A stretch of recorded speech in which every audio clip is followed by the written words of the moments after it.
Hi friends, Laxman Telugu లాక్స్. Friends, ఈరోజు మనం పెదనందిపాడు వెళ్తున్నాం. పెదనందిపాడులో వచ్చేసరికి నాగులు పుట్ట ఉండటం జరిగింది. నాగులు పుట్ట 216 నాగులు పుట్ట అయితే ఉండటం జరిగింది. ఇది పురాతనమైన దేవాలయం అన్నమాట. ఆ దేవాలయం చూద్దామని మనం పెదనందిపాడు అయితే వెళ్తున్నాము. ఇక మనం బయలుదేరదాం ఫ్రెండ్స్. మనం చూస్తున్న ఈ దేవాలయం నాగులపాడులో ఉండటం జరిగింది.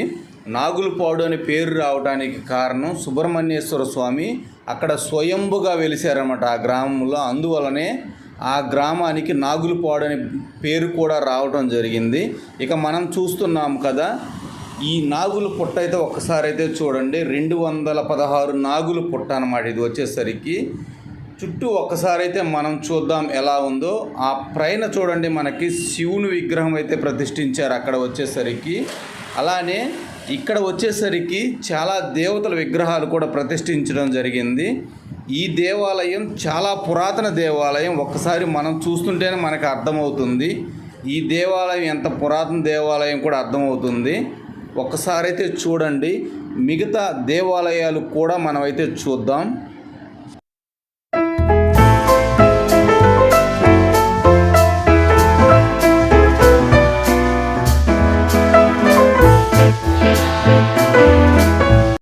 అలానే ఇక్కడైతే చూడండి, ఇది కూడా ఒక దేవాలయం అన్నమాట.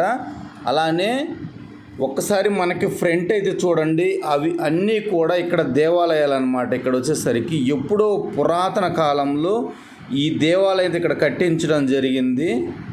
ఇక 1 by 1 మనమైతే అన్ని దేవాలయాలు చూద్దాం. మనం వచ్చేసరికి ఎలా ఉన్నాయో కూడా మొత్తం చూడటానికి ప్రయత్నిద్దాం.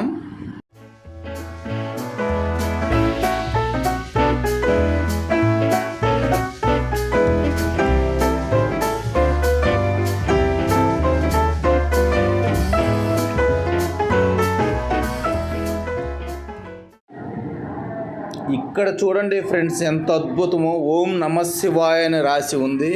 ఎన్ని శివలింగాలు ఉన్నాయో చూడండి, ఎంత అద్భుతంగా ఉందో చూడండి ఒక్కసారి అయితే.